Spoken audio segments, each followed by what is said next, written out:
Hey guys, Rich Lopez with the Droptine Traditions podcast. We're not going into episode numbers right now because I am all over the place banking podcasts because hunting season has arrived and I'm gearing up to get out of here in a little bit. So I won't be on at the end of October. So I'm going to try and bank and see if I can get them to publish, on timestamps. But we'll see. We'll see. My guest tonight is Mr. Jay Turner. How you doing, Jay? Good, Rich. How are you? Great, man. Thank you for coming on. Um, Before we get into it, I want to recognize our supporters. I got Traps Feather Wrists, Daryl Dameron, Traditional Bowhunter Magazine, Salk Trail Archery, StickbowSupplies.com, Whiskey City Trad Gear, WC Trad, Hey Dave, Jesse Savage Blacksmith.com. Jesse, haven't heard from you in a while. Usually you send me pretty cool IMs. TraditionalJunk.com. Hey Kevin. St. Joe River Bow Company, theethicalpredator.com, and stickbowhuntsmx.com. I believe the dudes from Mexico, Pancho and Fernando, just got back from an elk hunt. I'm trying to find out if they killed anything because I saw a couple pictures of blood trails. So hopefully they were successful. But at any rate, Jay, give us a little bio, background, your career, etc. Well, I grew up in southeast Michigan, Monroe County. It's kind of like graduated from Milan High School in 1994, and I went into the HVAC trade pretty much right out of high school. And I did that pretty much. I don't know. I worked for a heating company right out there outside of Ann Arbor for 27 years until I moved down to Southeast Ohio. And I still do HVAC work. My wife works as a nurse, and uh, I don't know, that's kind of like what we do. So, how did you get into the HVAC trade? Well, I was selling auto parts in a little auto parts store in Milan, and a friend of mine that graduated a year ahead of me started working for H&H Heating out of Ann Arbor. And he was there for about, I don't know, 6 months, 7 months. And he came into my workplace because we hunted together. Mhm. And he talked about kind of wanting to asked me if I wanted to make a step forward in my life. And yes, the rest is history. I worked for the same heating company for pretty much my whole life. So, you came from Michigan to Ohio. Yep. How do you like it? I like it. There is a little bit of challenge down here living, it's 30 minutes to Athens, which is the biggest town that's around here, to the nearest Walmart and everything. But Okay. I So, you kind of like it. I don't hear the traffic. The traffic was the real deciding factor. I just the 2394 interchange going into Ann Arbor, I was always sitting in traffic for yeah. 20 minutes and I hate it, and down here you don't have any traffic, you don't hear horns blowing, you don't, so You're kind of in the sticks and in a relaxed environment. it is. Yes. Excellent. Excellent. I, on the other hand, am not. I left a beautiful country home in Maryland, outside of Frederick, Maryland, Mm-hmm. and now I live right near Interstate 4, which is the death highway of the United States. I'm an insurance adjuster, so Oh, okay. I look at statistics, and 90% of the fatalities in the United States come off of this highway Wow. because it's that people are maniacs here. So, Oh yeah, I've been down to Florida a few times on some bikes, and oh yeah, man, yeah, yeah, they are. yeah. Yeah. So, how were you introduced into archery, bow hunting? Well, my my dad hunted somewhat. His brother-in-law, they kind of archery hunted quite a bit. Um, a friend of mine, ever since grade school. they archery hunted and kind of turned me on, and um, bought my first compound bow probably when I was, I don't know, 12 years old. A little Martin Bobcat that was Mm. it was bought at a flea market, and it was way too long, and I was pulling 55, 60 pounds. And my grandmother, she lived next to the Dundee Sportsman's Club outside of Oh. Dundee, Michigan. And one of their archery targets was up against our fence, and every once in a while we'd be back there walking around, and that's how I would get my arrows back when I was a kid.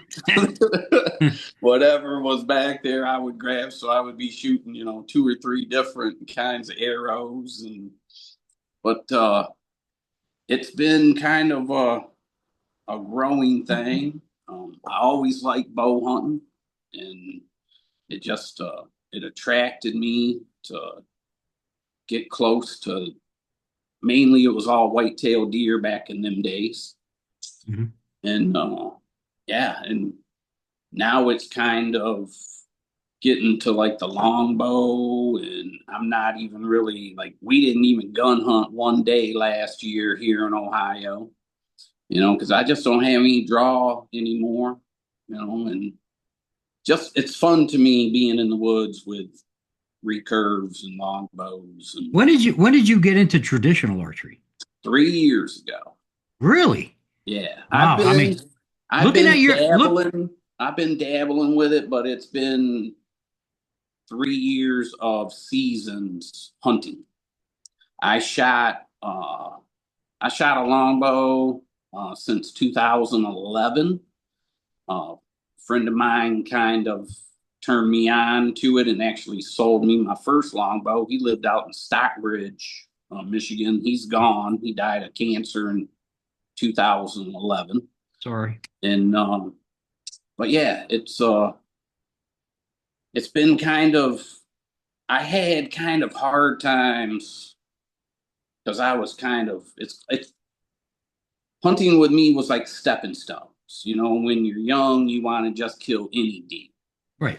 and then as you grow older, and it's like, you know things have kind of stepped up, and it's for the good, I think. And I enjoy it. I went through a phase of not enjoying bow hunting anymore. I shot compound bows, and I picked up a shotgun and kind of duck hunted and waterfowl hunted for a couple seasons, and really didn't bow hunt because, and that guy in Stockbridge, Gary, he kind of turned me on to longbow shooting early in the Mhm. summer, and I actually bought a longbow from him. And he- And it's just, but I never really felt confident enough, to go hunting with one. But the past 4.5 years, that's all I've done all summer long was practice with them bows. that's what And it takes. That's what yeah, it takes. You yes, have you have to put the time in to get results. yes, yes. I had an Olympic coach actually at my house on Sunday, and this guy teaches Olympians, and he actually came over to buy a bow, but that didn't go down.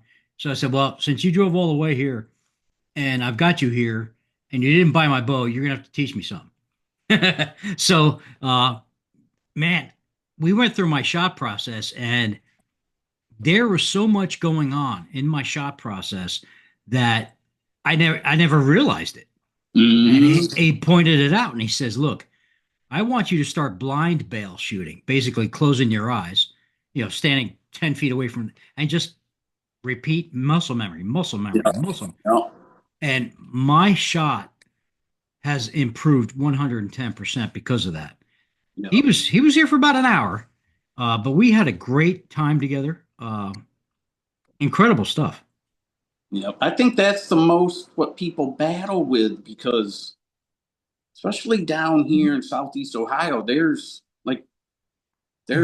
most people have to mail order all their traditional archery stuff, Oh or they yeah. have, or they have to go to the Tennessee Classic, or up to Michigan to the rendezvous, and there's no archery shop, so it's a struggle with a lot of guys. And Well, dude, there's no archery shops really anywhere anymore I know, because I here in know. Florida, the local archery shop close to me, only a 20-minute drive. I walk in there, it's compound, compound, compounds. They got Yeah, a couple of recurves, but I was like, I wouldn't give you $10 for them. yeah, yeah, And he doesn't know squat about traditional bows. I mean, it's a whole nother mind game there. yeah, Uh, so it's just like, okay, well, being in this industry myself for 51 years, I kind of know who's who and who to go to. If I need something, I know where to get it. yeah, Um, you probably do as well now. yeah, Yeah. yeah, Now you and I met on social media, and I think it was over an SKB case you were selling. yeah. Bow case. Yes. Take down And bow case. It was yep. on one of the traditional archery websites. So, And what happened with that is I was gearing to go to Mexico in 2024, and I needed something to put my takedown and everything together.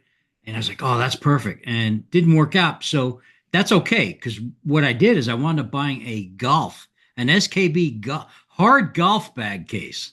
yep, I yep. put all my luggage, clothing, arrows, bows, everything in there. And it worked out great. And Except isn't it the isn't it TS, wild that you don't have to check a golf bag, but you got to check a bow case? yes. So when I got to Mexico, they open up the golf case. TSBs in America, assholes, all of them, because they destroyed my case coming home. Yeah, Mexican guys, they were cool as hell. Hey, can I have the key? No problem. Here you go. And I'm bilingual, so it was easy to get through all of that. But when they opened up my case and pulled out my bows and arrows, they looked at me like I had three heads. Like, what are you hunting? And I told them, hogs, javelina, deer, whatever. If it's got a pulse, I'm killing it. hmm, And they said, "Oh, tú estás loco." It's like they thought I was crazy because they're used to gun hunters. yes, And they started taking pictures like it was a Facebook thing for them. Like 20 guys taking pictures of my stuff and they're putting it all online. I was like, so I gave them my Facebook page. I'm like friends with some of these TSA guys in Mexico. Now because of that, it's hilarious. you Uh, know. We interesting ran stuff. into the same situation going to Quebec bear hunting. Oh, okay. We went across the border from Detroit, and Yeah. I was driving, and the guy was like, he asked you all the questions, you give him your ID, and they're like, "What's your purpose in Canada?" And I was like, "Oh, we're going bear hunting in Quebec, Providence," and automatically thought we had rifles and stuff. And he was like, "Oh, you got to go over to that building right there." And I'm like, "No, no, we got archery equipment." And he kind of like threw his hands up and gave us our IDs back. And he was like, "Go have fun with that, guys." No, Yeah. he was like, "You're right. Just go through." They're automatically assuming you're not going to get anything. Yeah. Oh, yeah. Yeah. You know, Well, yeah, we know. That's cool. So, any other family members in archery? I understand Stephanie, your lovely wife, is a hunter now. yes. We How did that? met, Yeah. and she's actually from Maryland. And they moved to Burgoon, Ohio, and she worked for the Toledo Hospital, and that's kind of how I met her. Yeah. And um, I took her. I had a cabin in Southeast Ohio before I moved here, over by Hockingport, Ohio, kind of about, I don't know, an hour from here, still in Meigs County. And it was a pretty rustic cabin. It did not have running water. It had like a little portable toilet like you would sit on in an RV, and I didn't know how this was going to go because we had only been dating for 5 months, 6 months. And I took her down there, and it was very enjoyable. She got to see some nice deer. Southeast Ohio grows some pretty good sized deer, and I had her in a double bull blind for 4 days, Okay. and yeah, man, she didn't complain. She walked up and down the mountains, and we had a good time. Now, And you guys got married in 2019? yep, 2019. Yeah. She shot her first deer in 2019. Out here, we got 21 acres where our house is. Hmm. And I was actually hunting our other piece of property. It's about 6 miles from our house. And uh, she texted me half hour after it got light. And she was like, I got one, I got one. And that was her first whitetail. That was her first whitetail buck. That's And awesome. She was ecstatic, I'm sure. yeah, so now it's kind of she wants it's cool, and I like seeing that she wants to enjoy everything. We steelhead fish and up in Michigan, up in the northern Michigan rivers, and Hmm. I've got a hunt planned up with a bunch of my buddies from Michigan up by Portage Lake. It's over by Grass Lake, kind of Munith area. We're going to be up there next week for just little bow hunting, and Hmm. but they've got the same thing going on that we have here. They've had a little touch of EHD, The whole and Midwest is inundated with it. yes, yes, it's gotten bad, and they're claiming if we don't have a frost, we're going to probably lose 60 to 75% of our deer herd. That's a shame. Yeah. Yeah, my wife is from Wisconsin, so she grew up in a hunting family, fishing. She prefers to fish. She doesn't want to hunt. So, hey, whatever floats her boat, happy wife, happy life. You know Yeah. how that Oh yeah. works. Yeah. So, does Stephanie like the bow hunt, gun hunt, or both? Both. Okay. She shot her first deer with a bow. Okay. We've been out to Montana mule deer hunting. That was with some rifles. And we've been out there for 2020, I believe, 2021 and 2022. And then I went out with my cousin in 2023. And then I was out there last year. I drew a antelope archery tag, and I was in Glasgow, Montana, and I stayed out there for a month because I was building a Wow. cabin. I was building a cabin for an outfitter, so I was able to hang out. Did you have a hard problem leaving Montana? It's so I beautiful. I did, and um, I've been all over that state. In the Glasgow area is something kind of special because it's kind of high plains desert. So, if you were going to explain Glasgow, because Montana's a big state, people don't realize it. Yeah, Because it's huge. you have, like Helena, you've got Kalispell Hmm. and the Bitterroot. I mean, is this more like a high desert area? Like Yes, and north, south, what am I trying to say? Northwest section of this? northeast. It's northeast Montana. Okay. It's kind of up by Fort Peck. Okay. Um, it's high plains desert. It's got some river systems. I think the Milk River goes kind of through there. Yeah. Famous Milk River. Yeah, a portion of that, but it's hard hunting, archery hunting. It's a lot of flat ground. Um, I got kind of close a few times archery hunting for antelope, but it was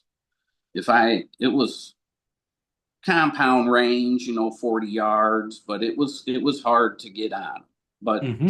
this year we went to Wyoming and set over some water holes, and I'll never do that again. I can't, it's hard for me to set a long time. I mean, we were setting 15 hours in them blinds. Oh my God. And it's probably hot. Oh, it was hot. It was 90 Mm. degrees, and we're watching these tanks of water, and it's just not my style of hunting. Yeah, I can't stand spending 4 hours in my backyard in Florida power washing my fence. Yeah, you ain't Yeah. lying. You know? Yeah, That's wild. But I mean, it's beautiful out there. I mean, it's such a diverse state as far as habitat is concerned. yeah. And so it's a game rich environment, but I don't know if you can just get an over counter tag anymore. Non-resident. No, no, Everything's a it's point all system. draw. It's all Yeah. draw, and I don't have time for that. yeah. The guys though, I mean, they kind of the guy that I built that cabin for. The reason that, another good point that we hunt with them is they've got outfitter points. Okay. So you can automatically go in the draw and purchase some outfitter points, and you can just pretty much go in the draw and get drawn. Yeah. Because you're going into that mule deer draw with 2 points already. Okay. So Yeah, I know guys, and they're telling me about draws and stuff, and it gets expensive.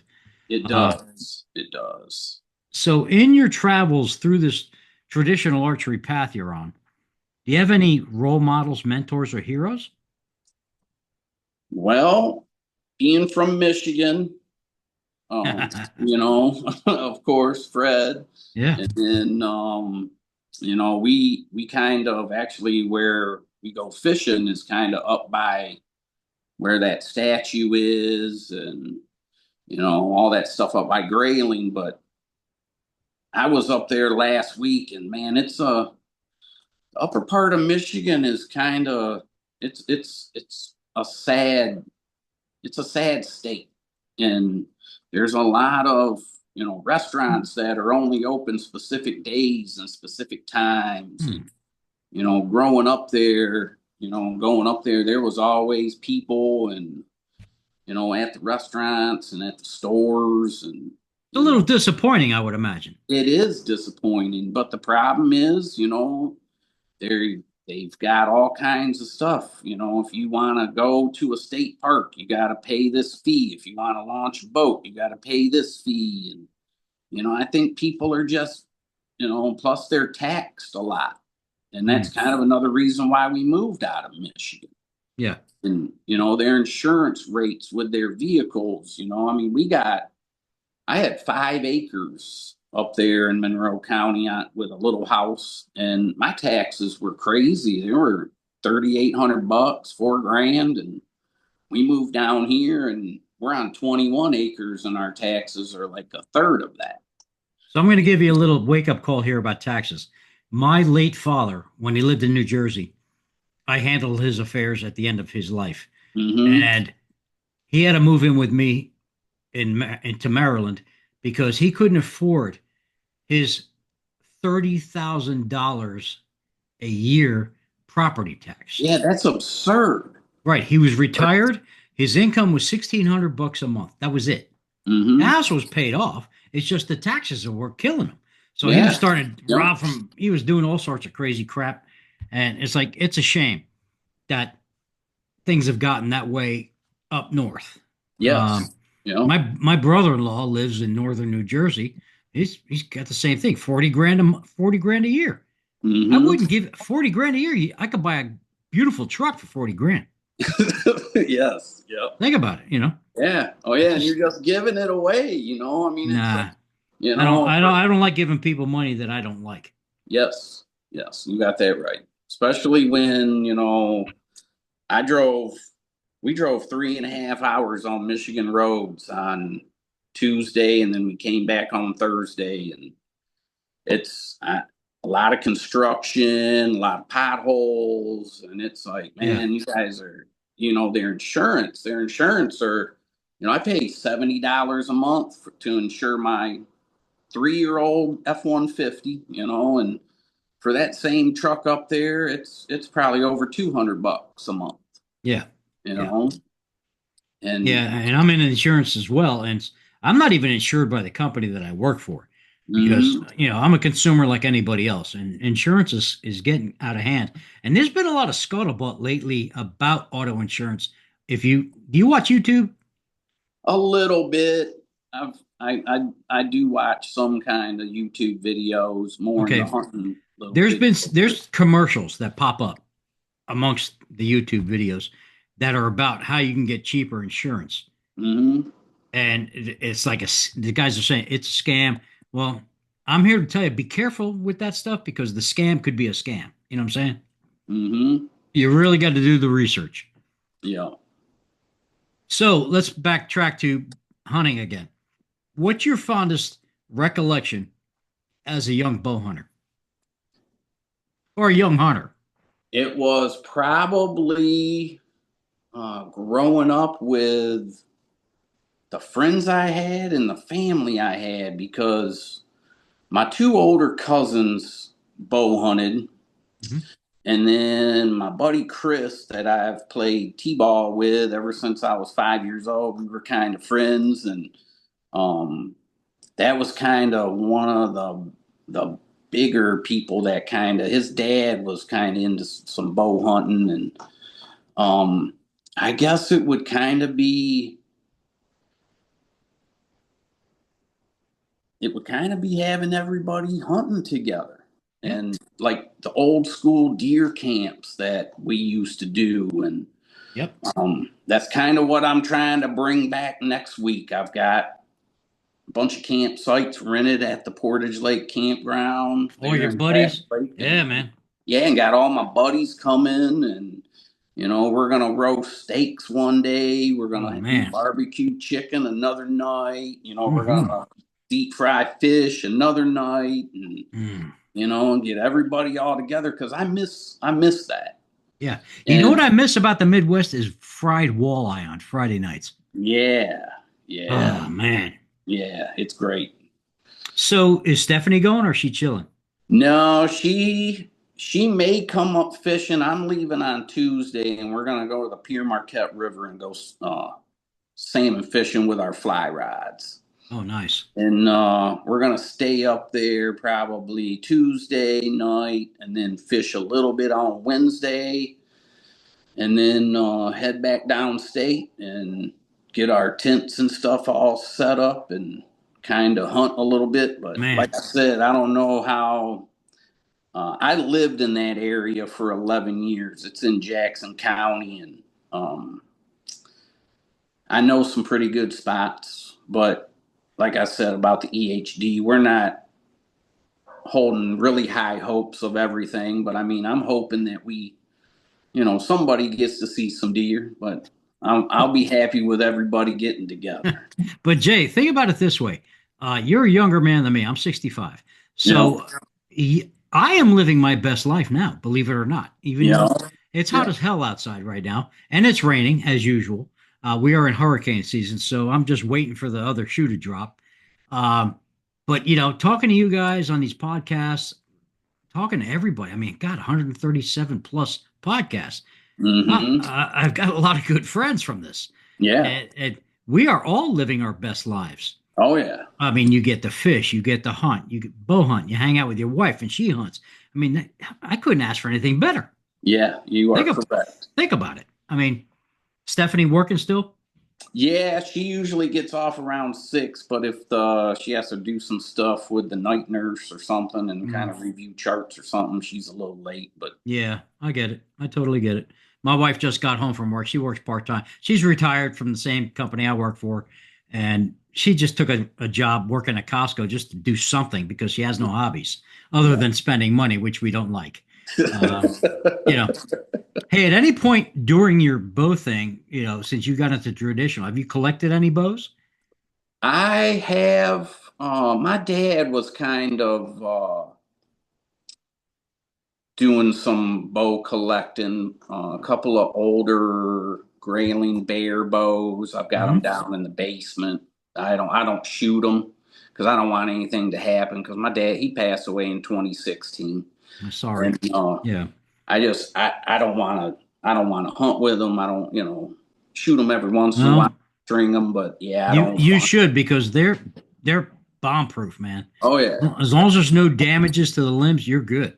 yeah. So if you can, I would start shooting them and relive those memories of your father Oh yeah. with those bows. I encourage it. Okay. No. Um, so let's talk about your recent antelopes. What's up with that? What happened in those hunts? Well, There's a the, little weirdness that went on, I think. yeah, man. The first one we have been hunting the Crow Indian Reservation in Montana the last couple of years. Okay. And it's one of them hunts that you don't have to draw. You don't have to draw because it's on an Indian reservation. If you get your name in the hat, they put you down. You know, you got to get in contact. There's a few outfitters that are on that reservation.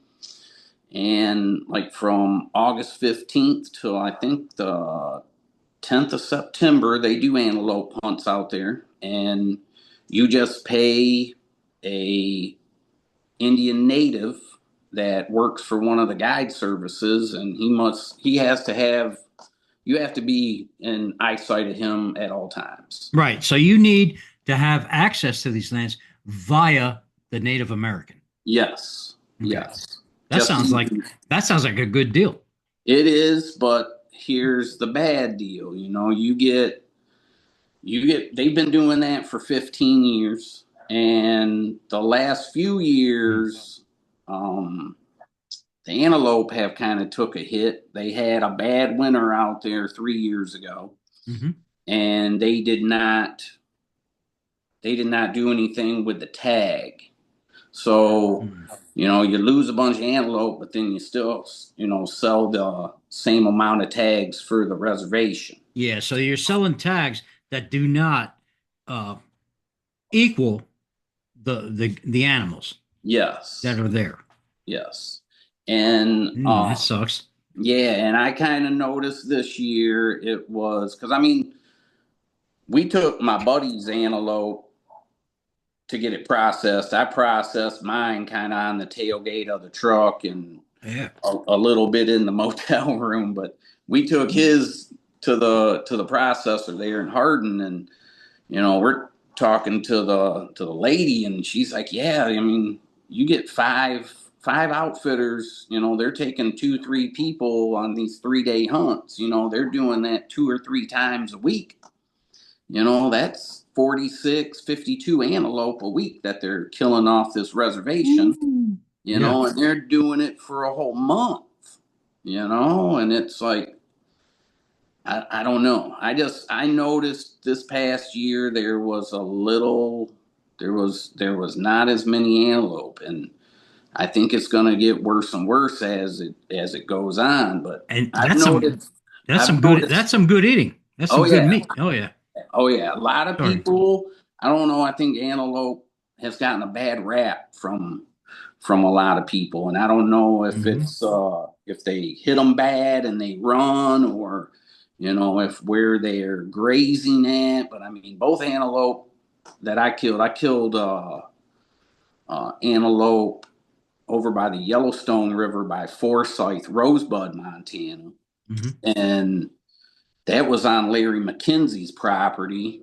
The same Larry McKenzie that does the McKenzie decoys and all the stuff. He had a ranch Right. Right. out there in Rosebud, and another guy that I know, he was doing some hunts out there.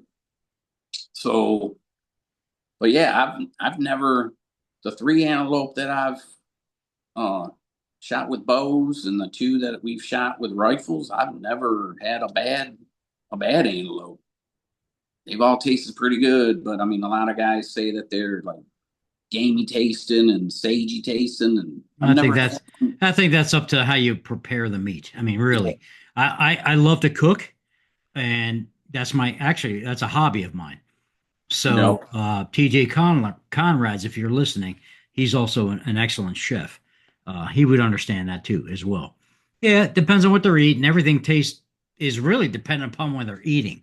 Yeah. Um, and I anything I shoot, I don't just cook it immediately. I marinate it for 3 days, either in Italian dressing, milk, whatever, depending on the animal.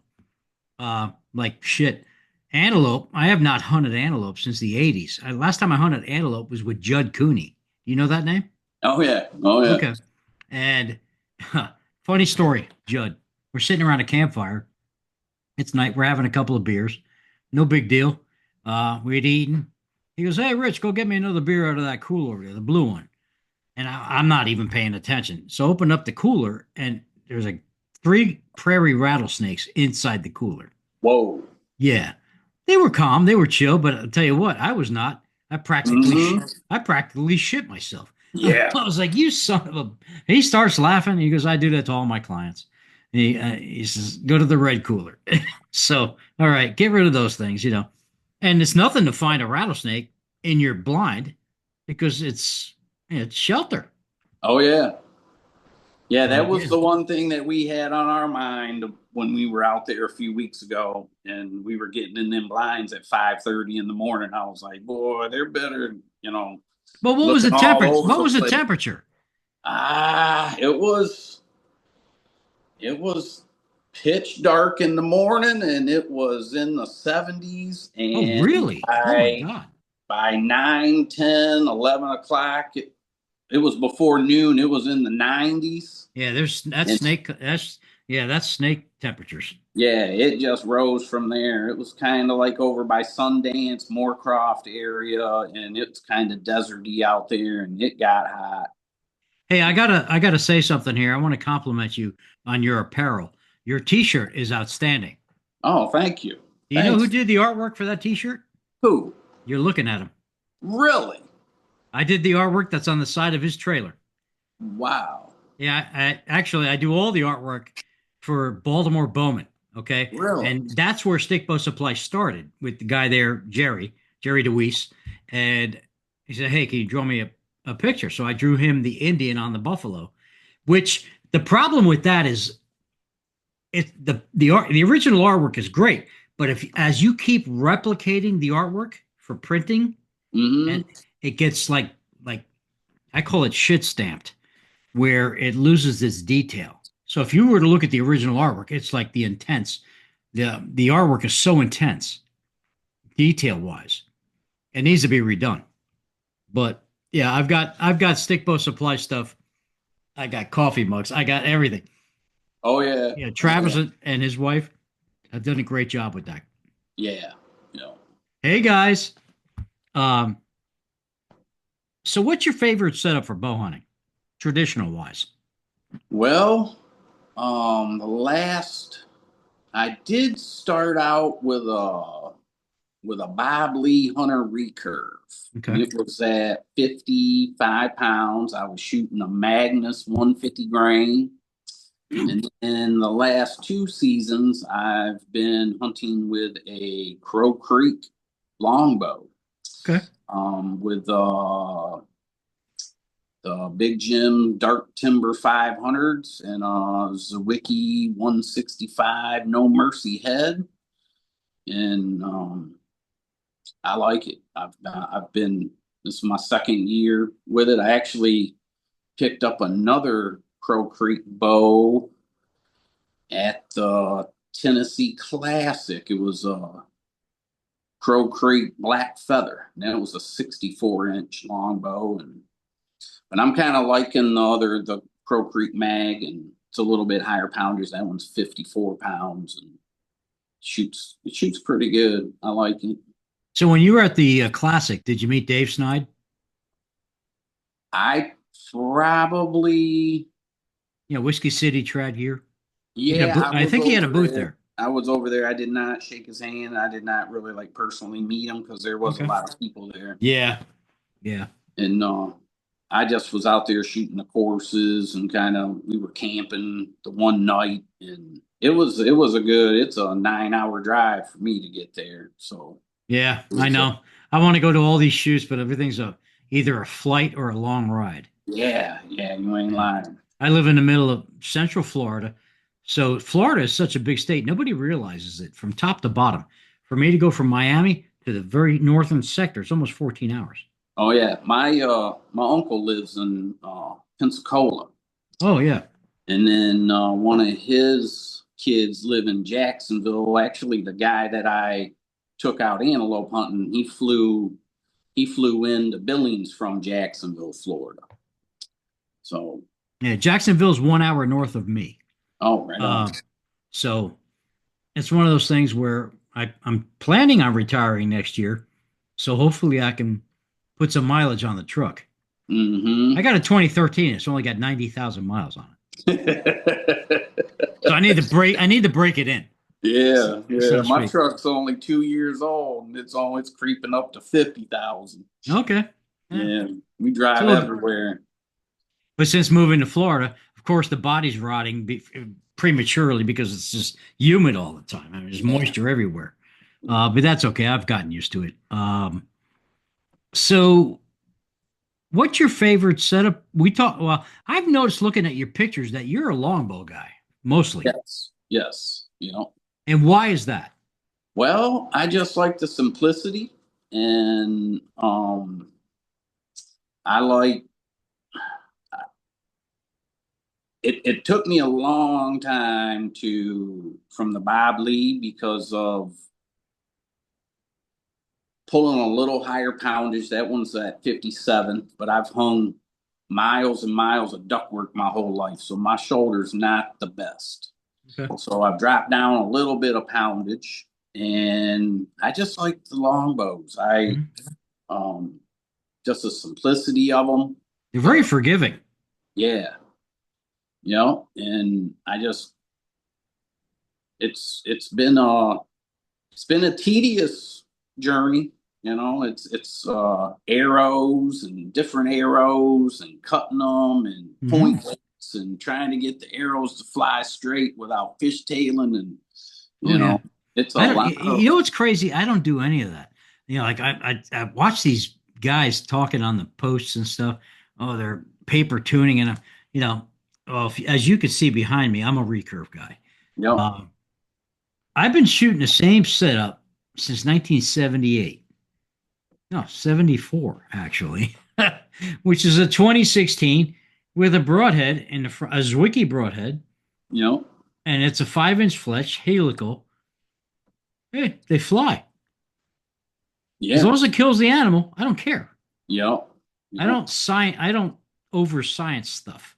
now Some with guys Mr. are Wiki heads, do you like I've heard a couple different guys how they sharpen them and everything. Do you like use the burr and knock the burr off, or do you and use that as your edge? Because some of the guys do that, and then some of the guys kind of like they want them like razor well. sharp. I'm a razor guy. Yeah. So that being said, I have a true angle home. Mm-hmm. So I'm shooting a Zwickey Eskimo. It's 170 grain. Yep. So I get it, both sides, and then I got the burr. Okay. Once I got the burr, I hit it with ceramic sticks, Mm-hmm. and then after the ceramic sticks, I use the Rata. Yeah. Yeah. I've had a lot of guys talking about that. I can face shave. That's how sharp they are. Wow. Yeah, and it's kind of scary. I mean, I shot a javelina this past February, and it broke both shoulders, went out the other side, and it actually deflated the animal. This animal was big, and then when I came up to it, it was like the size of my wallet because both shoulders collapsed. I was like, "Oh shit, this hero photo is gonna look like crap." So Yeah. yeah, I did not post that. So yeah, whatever. But I mean, I shot snuffers. I've shot bear razor heads forever, and bear razor heads. Don't get me wrong, all American head. They're great heads. I'm not a fan of the bleeders because once the bleeder breaks off and you're gutting that animal, you're in. Yeah. Yeah, sometimes you're gonna wind up getting a little cut up. Yeah. Um, but the snuffers were. I mean, back when I used to shoot heavyweight, I'm going back 68, 70 pounds. That head was made for heavyweight bows, Yeah.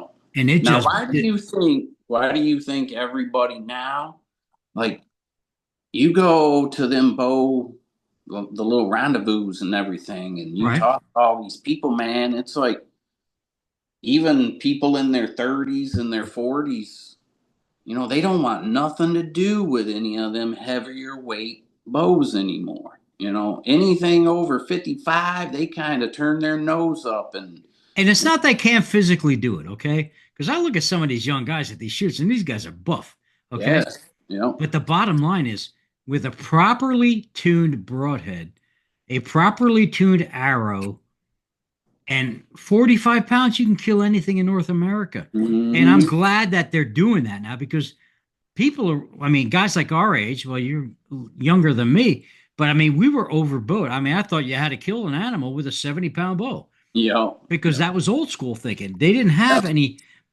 of this scientific studies anymore back then.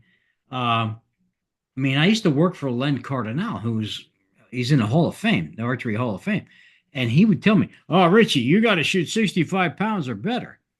But yeah, I'm looking at him. He's got shoulders that look like dinner plates. I'm like, yeah, and I'm looking at me. I'm like, okay, I'm 210 pound fat ass. Uh, Eats a lot of too much pasta. It's like, nah. So, of course, I ordered my Bighorn, my first custom takedown, 63 pounds from Fred Asbell. I Mm-hmm. get it. I get it. And I shot it thinking I could shoot it. And I never really came back to full draw. So I developed the worst habits in the planet. I killed deer with it, but it was not as often as I did when I dropped down in weight. Yeah. I dropped down to 48 pounds and I'm slaying. Yeah. And I still shoot. And actually, back then, that was right handed. I shoot left handed now because I have shoulder issues from shooting heavy weights right handed. Yeah. Yeah. And so I've learned to, I am right eye dominant, but I have learned to compensate for that. It's a 5 inch to 6 inch offset. So I just compensate, knowing that in my head when I come to full draw, I bear down and when I release, it's where it's going. It's a thing. It's a process. Yes. Yeah. But anyway, so hey, let's go back to Maryland. Tell us about your relationship with Maryland. Your wife is from Maryland, correct? Yeah, actually from I think is there a Fredericksburg or it's just Fredericksburg is in Virginia. all right, then it's Fredericks. Frederick, Maryland. Yeah, Frederick, Yep. Maryland. Which I've I worked there 25 years. I've never actually been to Maryland. We've never kind of went back to where she grew up. But yeah, um, I that's love where it. she's from. But I've It's a never, it's a beautiful state. It's a democratic state. It's a liberal state. So the reason why I moved out of there is I'm taxed out the ass. yeah, yeah, I came here to Florida, my retirement, my wife's retirement, nobody's taxing us. yeah, So it's money in the bank, and plus the kids and grandkids are here, so it's a no-brainer. yeah. Um, of course, I talk to people that live here, and they're like, "Oh, you're from the north? You people have invaded us." You know, I'm like, "Really? Well, then fire your governor because Yeah, he's the one that's creating this environment that's excellent for yeah, retirees." yeah. Um, I know that- a lot of older people they're moving to Tennessee too, because of I'll tell you what, my wife and I took a road trip to go to the PBS banquet in 2024. So I said, let's do a road trip. So we took 7 days. We left Florida. We drove up through Georgia, North Carolina, and made a left, cut through Tennessee, Kentucky, and wound up in Kentucky. mm-hmm. And I'll tell you what, I fell in love with Tennessee and Kentucky. Oh my God. I would move there in a heartbeat. I can't get her to move now. I don't think I can emotionally handle the move again. Yeah, it's I hard. got I got hiccups. So it's just a beautiful state. Both of them are beautiful. The roads kind of crappy. Yeah. Coming back down, we left there and went down to Graceland. And she's an Elvis fan. So we went to Graceland. We did all that stuff. And Graceland is a dump as well. The only good thing is Graceland. Everything outside of Graceland is complete ghetto. I mean, your life is in danger. So that we kept going down. Mississippi, oh, beautiful. Alabama, beautiful. The roads, you could eat off of them. That's Yes. how clean they were. And Yeah. then we got back into Florida and everything turned to shit. So, but yeah, it was beautiful. Yeah, we're going. Are you a PBS or Compton's member? Compton's. Yeah. Okay. Yeah, check out the PBS. I think it's a good organization. Very strong organization. Been around since the 60s. I'm Mm-hmm. a member of both, only because just I know too many people, and that's not a bad thing to have. So, have you hunted outside of Ohio? Well, we have Montana. Yeah. Anything else besides that? Michigan a bunch. Draw tags for bear. I did a UP bear hunt after 4 years of applying. I finally had enough points to draw, but that's kind of finicky over there in that state. because you only got a week to really bow hunt, and then they have dog hunters and they can run bears with dogs up there, Yeah. which, is each their own. It's just something that I wouldn't do, but I mean, some guys would say that, trying to kill a bear off a bait pile or whatever is worse than hunting them with dogs. Well, yeah, I'll give you an example here. I've hunted all three ways: bait, dogs, and spot and stalk. Spot and Mm-hmm. stalk is ultimately that's the ultimate challenge. Yes. Okay, bait, it's okay, but I got bit in the ass one night coming off a bait. It's dark. Guys picking me up on the road. I didn't know there was a bear hanging out nearby the bait pile, and it came at me. Really? Yeah, bit me in the ass. Luckily, I had my wallet in my pants.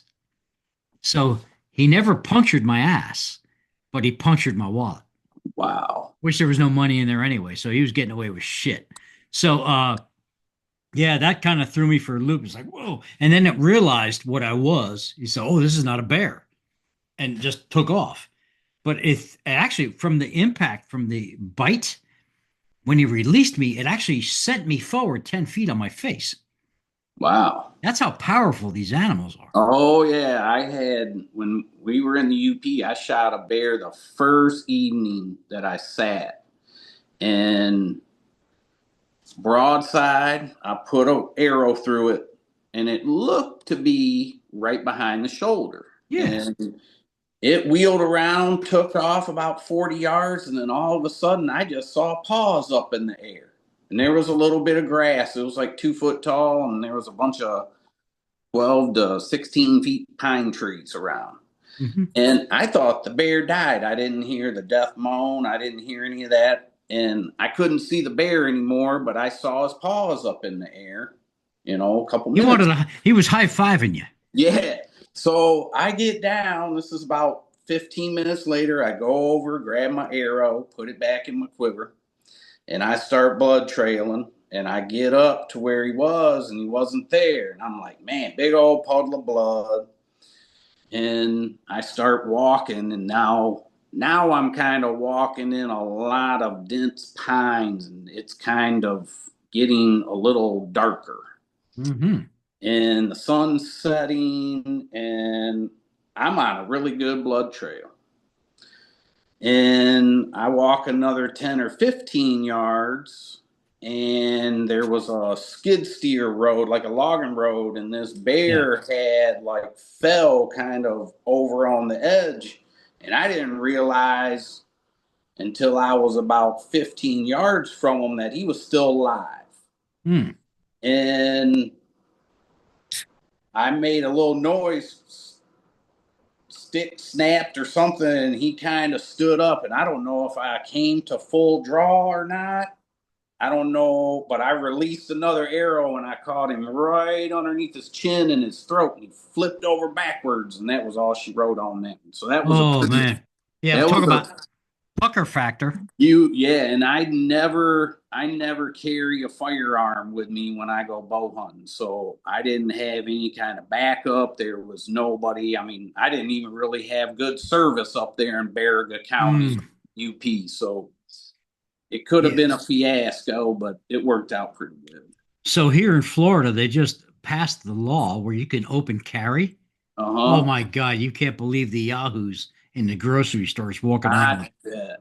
holy shit. So hunting wise, I carry a sidearm because you can legally carry a sidearm anyway while you're hunting, and I just carry it in case I run into Cubans. No, I'm just kidding.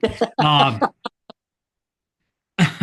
so now I've looked at more of you. I've done some research on you, my friend, and I notice you love some beautiful guns. I saw a rifle with a fluted barrel, and tell me about your 2 season hunting. What's up with the guns, man? Because I love Well, guns. I love guns. I love guns too. I actually, before we bought all this property down in Ohio, I owned over 200 long guns. Wow. And I pretty much had every caliber Ruger #1 that they made, the red pads before '87. I Hmm. had 30 some M77 red pads, the ones before 1987. Hmm. And I had 6 or 7 different calibers and Ruger number threes. The rifle that I do hunt with is a Seekins PH2. It's Nice. a Yeah. 6.5 PRC, but it has no soul. It's a plastic stacked, workhorse rifle. And I've got, I don't know, we sold a bunch of rifles to buy this place down here. Sure. And I kind of miss having them, but I do have all the rifles and shotguns that belong to family members that were Mhm. carried down from, my grandpa and my dad, and Yeah. them are never gonna go anywhere. But Yep. I've got my late father-in-laws, my late dad. I've got all their guns in my safe. yo, So, we did our living will last year, and you know, there's gonna be a big fist fight over this stuff. But whatever. I mean, that's not I won't be around to see it. So yo, enjoy, guys. I just bought a Savage, the Trail Hunter 110, mm-hmm, 30-06. Man, let me tell you something. With the Accu trigger, and I put a vortex scope on it. I bore sighted it in the garage. I took it to the range. 6 shots in, I was double holing mm-hmm, stuff at 200 yards. Insane yo, performance. Insane yo, performance. And when I shoot, I'm a breather. I just go through the whole process, and you know, I treat it just like bow hunting. I mean, it's like it's I can't say enough about it. It's just such a good gun. You don't have to spend thousands of dollars, people, to find a no, good gun. But I'm telling you, Savage makes a quality product. no.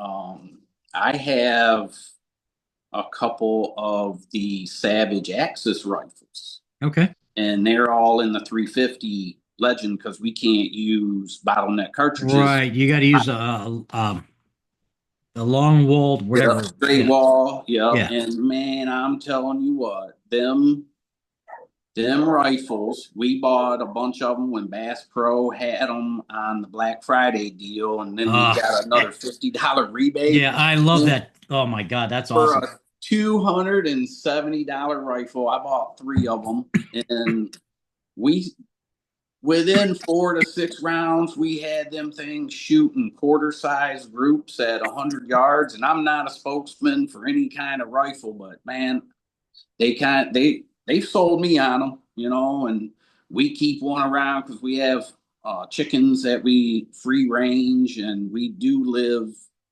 Our house backs up to probably 20,000 acres that doesn't really have a house on it. It's all reclaimed mine area, so we get foxes trying to kill our chickens and coyotes. Coyotes. Right. Yeah. Oh, yeah. So, I mean, we got to kind of keep an eye on them. So, we have one of them on our porch.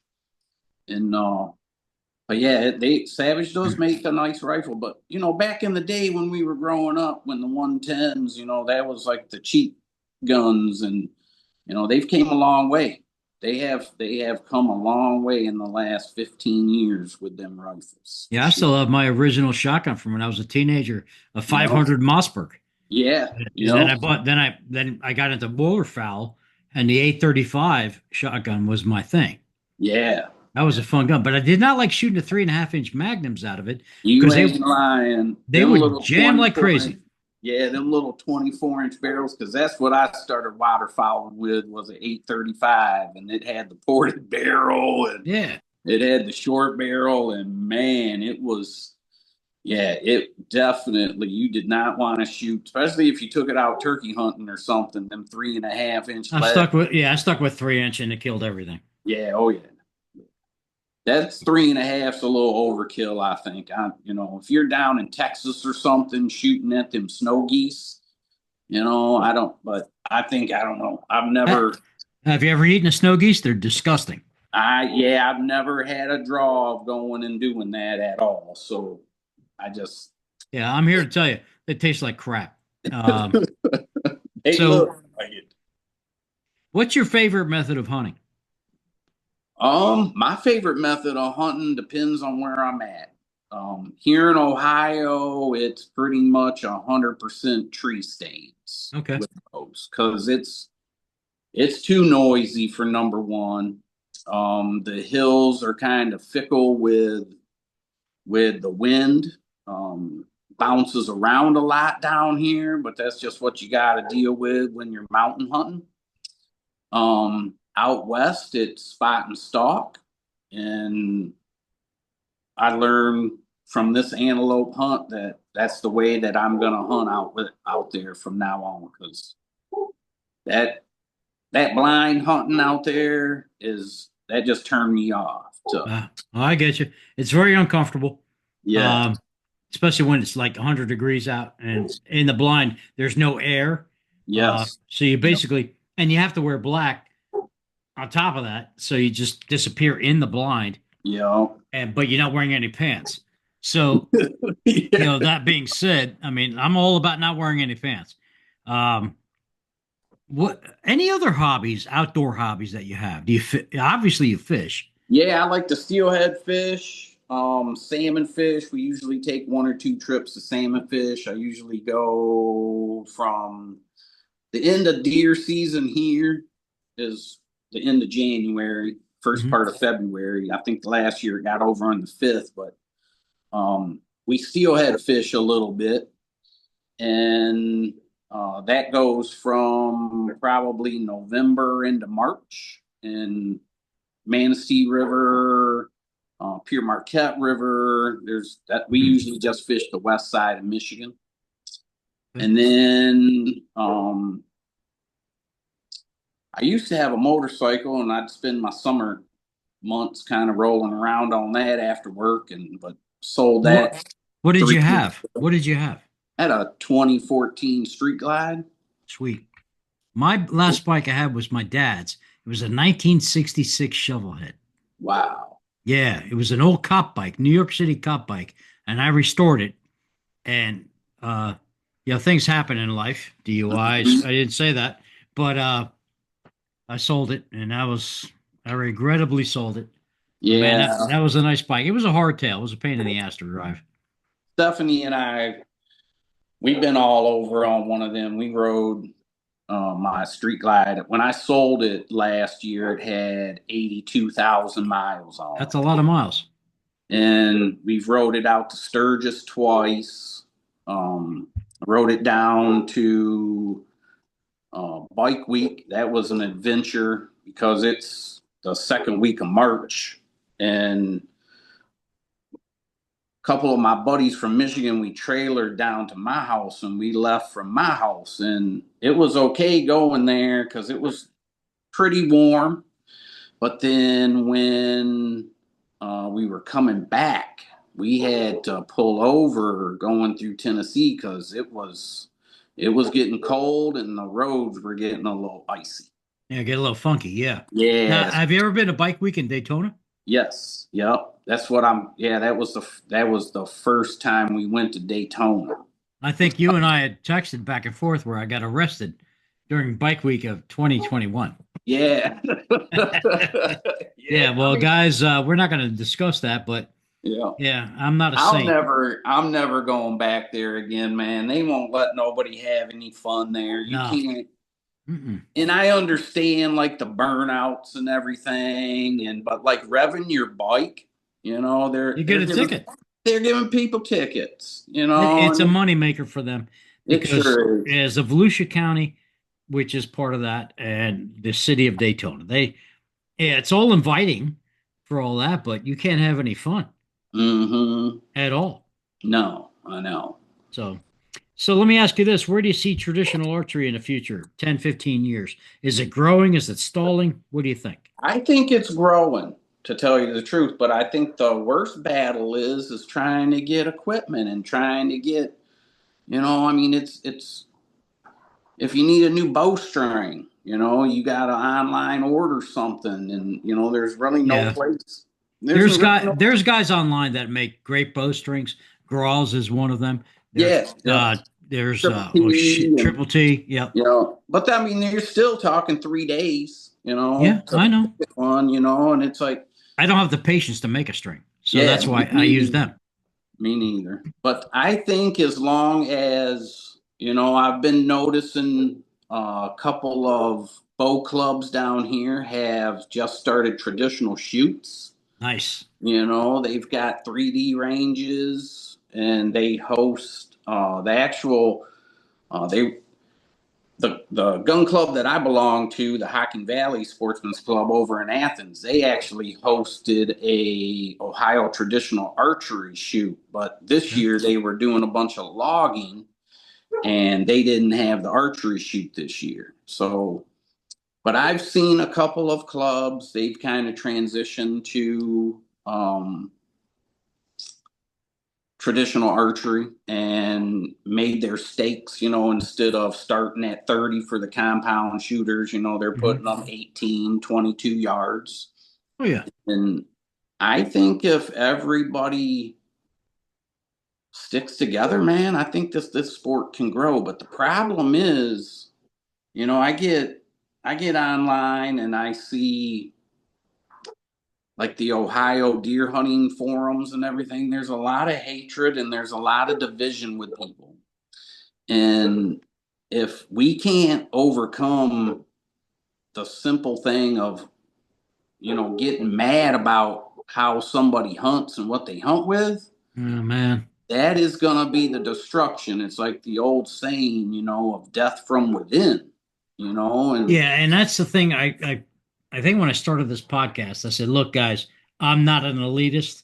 If you've got an agenda, I don't have time for you. you know, I want to open this up to people that are pure bow hunters, archery collectors, traditional archers. I don't care if you shot a compound because I got one sitting under my desk here. mm-hmm. I destroyed my shoulder a couple years ago. And yeah, well, I'm not going to stop bow hunting. Yeah, Oh, well, you need to shoot a traditional bow. No, I'm going to shoot the compound until my shoulder heals. yeah, And I killed a lot of deer with it. Whatever. It was very easy. Uh, so now I'm back to whatever I do best.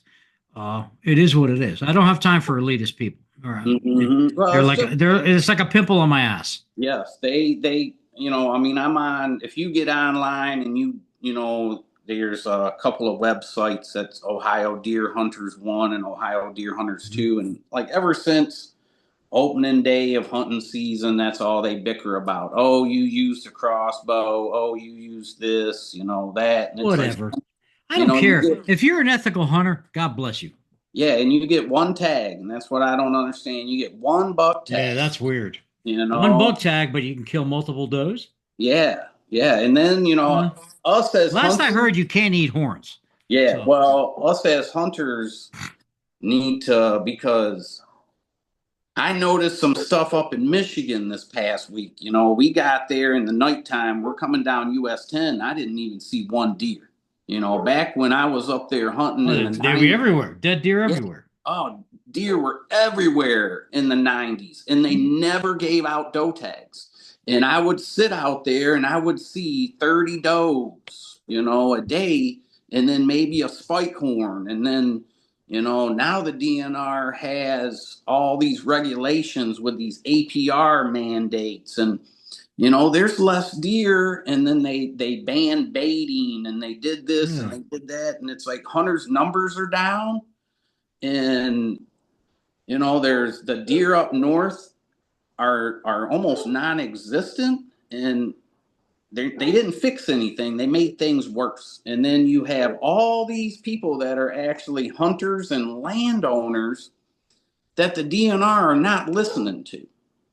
you know DNR is it's all politics. So that being said, I'm also seeing a decline in bow hunters. Period, because I don't see a lot of young guys doing it anymore. And if mm-hmm. they're young, it's because their dad got them into it.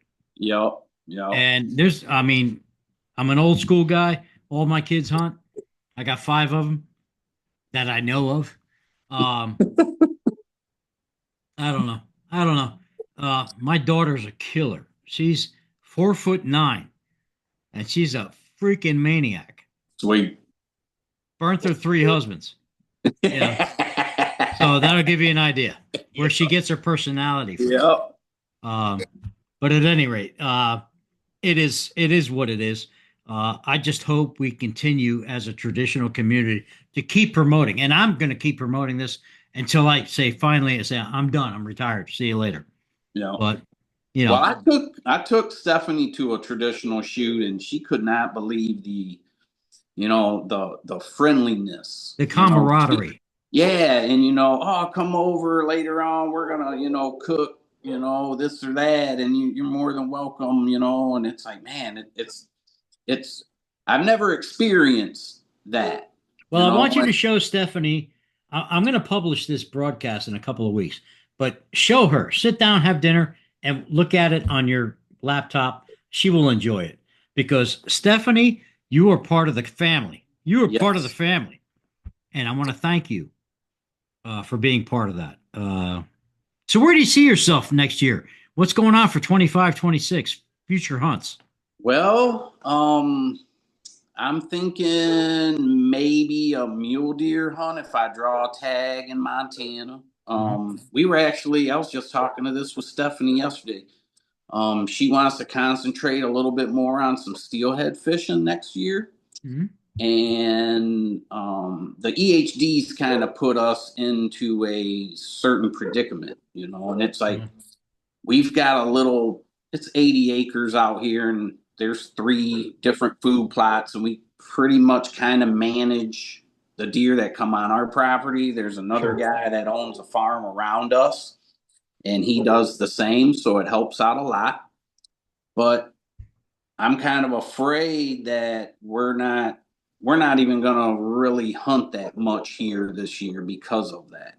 Right. And See you what the know, herd does. yeah, we're going to kind of wait a Yeah. little bit. They're saying that probably mid-October there's probably going to be a frost, hopefully to try to kill that midge. And um, next year I'm going to probably go out to Montana. I did actually put points in today for archery antelope, elk, and mule deer. I put my points in today for that, Montana. So If you don't mind me asking, what does that cost?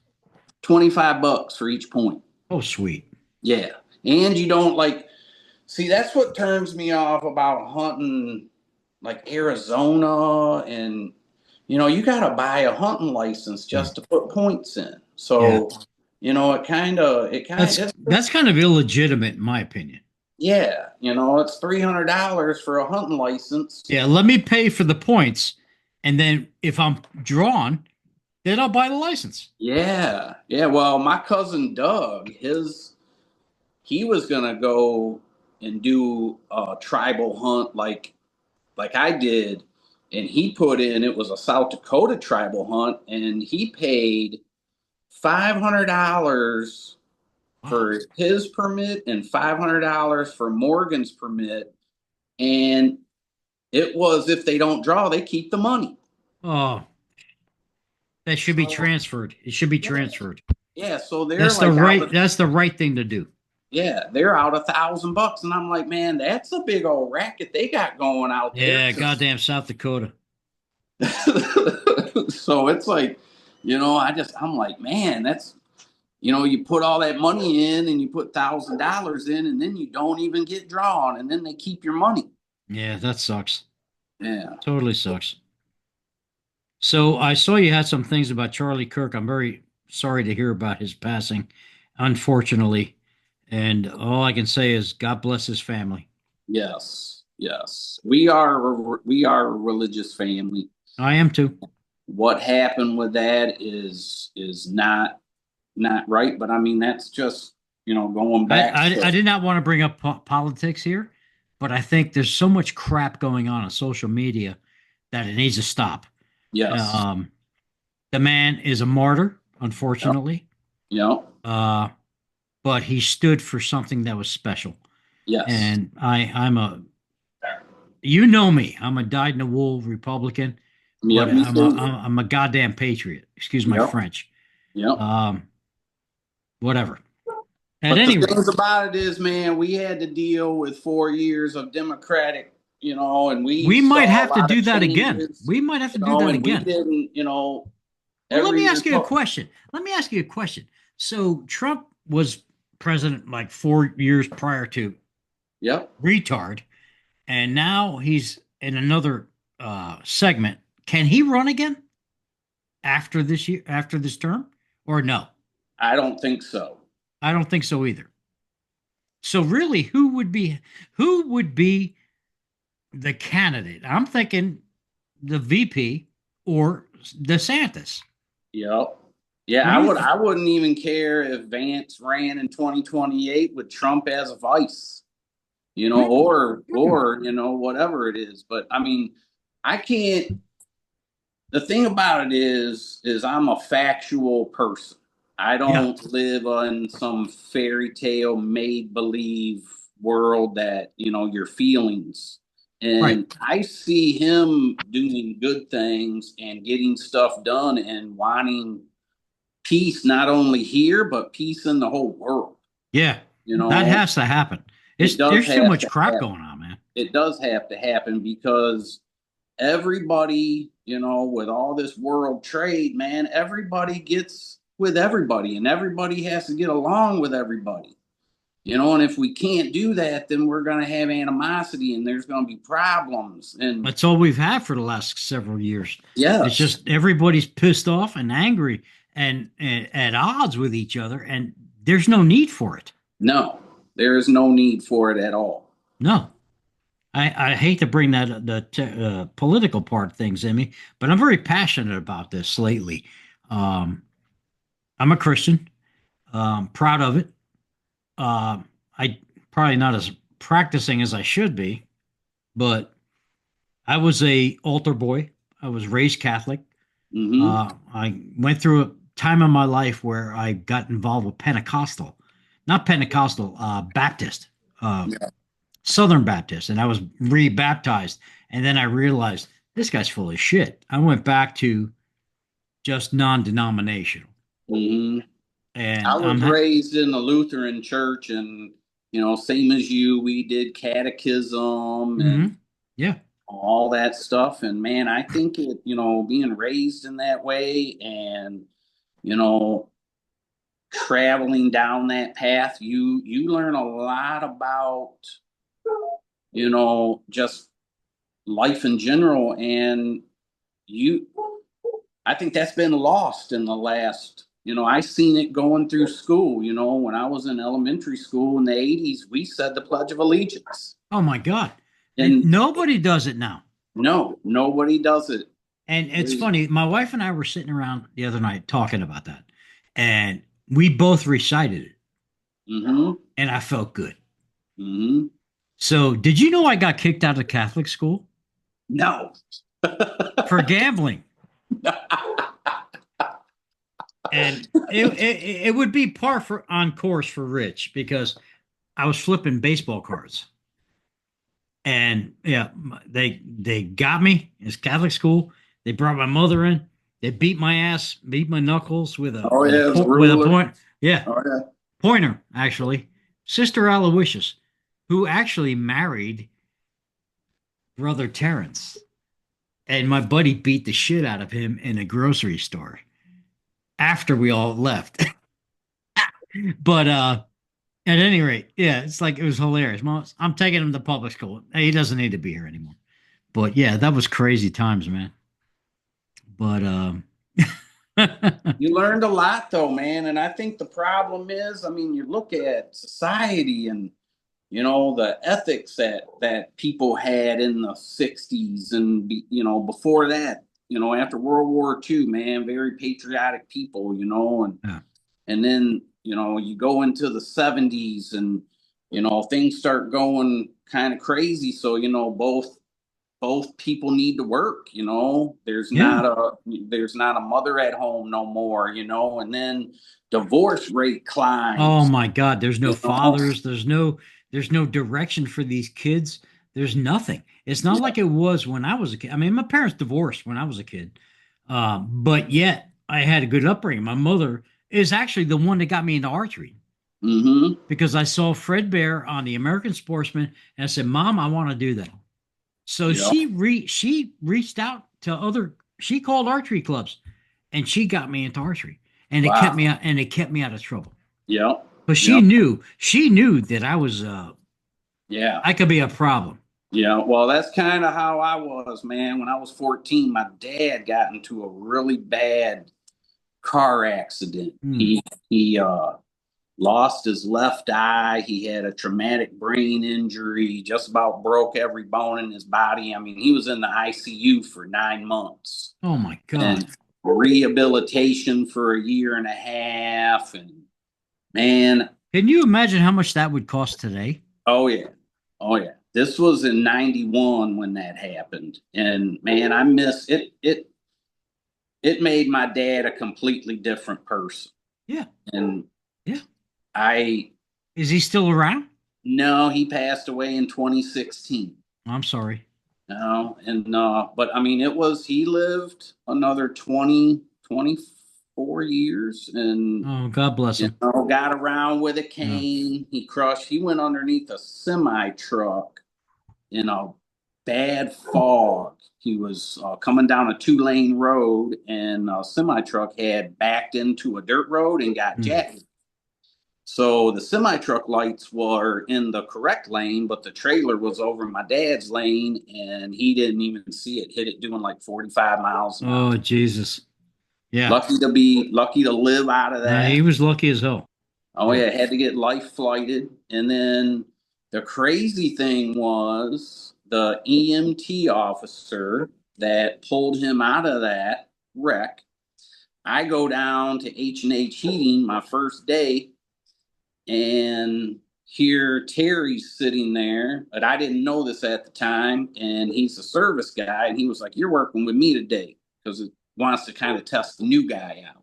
I'm 19 years old, and we start talking, and lo and behold, it was him that pulled my dad out of that wreckage that morning. Oh, man, that's awesome. He worked for the Milan Fire Department, Terry Behrens, and I kind of owe my dad's life to him. Yep. And the doctors at the University of Michigan. But I mean, he had a long, hard road ahead of him, and but it didn't try. He would be out there shooting a 3D range or at the Sportsman's Club with his cane, and it like he didn't get beat down by it. Well, God bless him. God Yep. bless him. God bless his soul. Um, Man, it's awesome. Yep. Dude, we're at the end of everything here. All right, I, brother. I want to thank you so much again for coming on. People, if you love this podcast, please like and subscribe because I need that to help bring better content. Um, so, Jay, I want to thank you again. God bless Yeah, you. thank you, Rich. I appreciate it. Have a fantastic rest of the year. Say hi to Stephanie, All right, no and problem. she's a trooper. She's a hero in my book. Yes, she is, man. She is everything in my life has been good since I have met her, and Yeah. we're living a really good life and get to live outdoors and have a blast. Hey, so look into the PBS, and they've got a shit banquet coming up in 2026. It's in Indy. Oh, Okay, okay. yeah, look into it, check into it. I hope you join, or even for that year, and I would love to meet you. Right. Are you going up to the Compton Rendezvous here? I don't know. We got to see how my retirement goes. Every time I want to retire, I keep getting a raise. Yeah, right on. I So think it's going to be in the new place. I don't think they're going to have it up in no, Michigan. it's not in Berrien Springs anymore. Yeah. So if I'm there, plus trust me, I will be making an announcement with bells on. Right on. So, all right, brother. Well, you have a good night. You take Yeah, care. you too. Thank you. Bye I bye. appreciate it.